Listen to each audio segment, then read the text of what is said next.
Friends, welcome to our channel. நான் உங்கள் Hema, reiki master, flower therapist and tarot reader. இன்றைக்கி நம்ம ஏஞ்சல் மெசேஜ் பார்க்குறோம். டுடே ஏஞ்சல் மெசேஜ் என்ன சொல்கிறாங்க, பிரபஞ்சத்தின் குரல் என்ற டாப்பிக்கில் பார்க்குறோம். இது பைல் 1, பைல் 2. பைல் 1 சூஸ் பண்ணவங்களுக்கு ஏஞ்சல் என்ன சொல்கிறாங்கன்னு பார்க்கலாம். கமெண்ட்டில் ஏஞ்சலுக்கு தேங்க் பண்ணுங்கள், ஏஞ்சல் யூனிவர்ஸ் குருமார்களுக்கு தேங்க் பண்ணுங்கள். ஒரு சின்ன லைக் கொடுத்துட்டு வாங்க. பைல் 1 சூஸ் பண்ணவங்களுக்கு மக்களே, உங்களோட சில தேவையற்ற எண்ணங்கள், பயம் அதிகமாக இருக்குது உங்களுக்கு. நீங்கள் ஒரு ட்ராப் நீங்களே செட் பண்ணி வச்சிட்ருக்கீங்க. அதுலேருந்து வெளில வர சொல்கிறார்.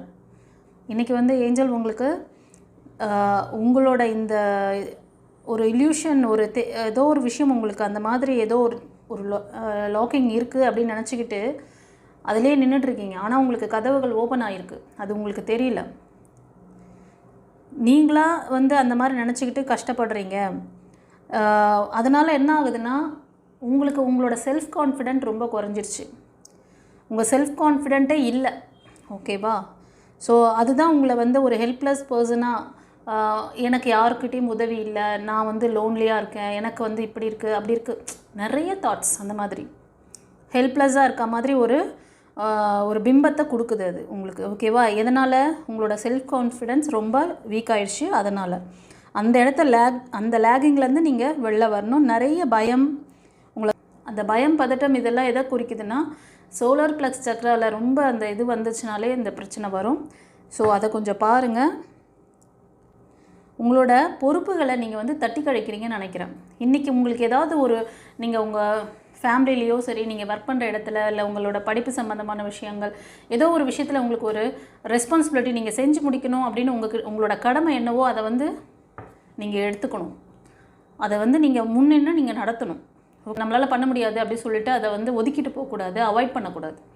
புரியுதா? So take responsibility for your life now. Yes, இப்போது உங்கள் லைஃப்பில் உங்களுக்கு என்ன ஒரு ரெஸ்பான்சிபிலிட்டி இறைவன் கொடுத்துருக்குறாரோ, நீங்கள் ஒரு ஃபாதராக இருக்கலாம், இல்லை மதராக இருக்கலாம், குடும்பத்தில் உங்களுக்கு ஒரு பிள்ளைங்களுக்கு உங்களால் என்ன கைடன்ஸ், என்ன அவங்களுக்கு நீங்கள் செய்யணுன்னு இருக்கோ, அது மாதிரி நீங்கள் ஒரு ஜாபில் இருந்தாலும் சரி, இல்லை ஒரு படிப்பு, ஒரு லவ் ரிலேஷன்ஷிப்பில் இருக்கீங்கன்னாலும் சரி, நீங்கள் இப்போ ஆக்ஷன் எடுக்க வேண்டிய டைமில் இருக்கீங்க. உங்களை நீங்களே ஏதோ ஒரு மாயையில் மாட்டிக்கிட்டு நீங்களே நிற்கிறீங்க. ஆனால் உங்களோட கதவுகள் திறக்கப்பட்டுக்கிட்டது. ஓகே, ஸோ உங்களுக்கான அந்த லேகிங்லேருந்து நீங்கள் ஹீலாகி வெளியே வாங்க. God bless you. இந்த பைல் 1 சூஸ் பண்ணவங்களுக்கு ஏதாவது உங்களுக்கு உங்களோட சக்கரங்களில் ஏதாவது அந்த லாக்கேஜஸ் இருந்துச்சுன்னா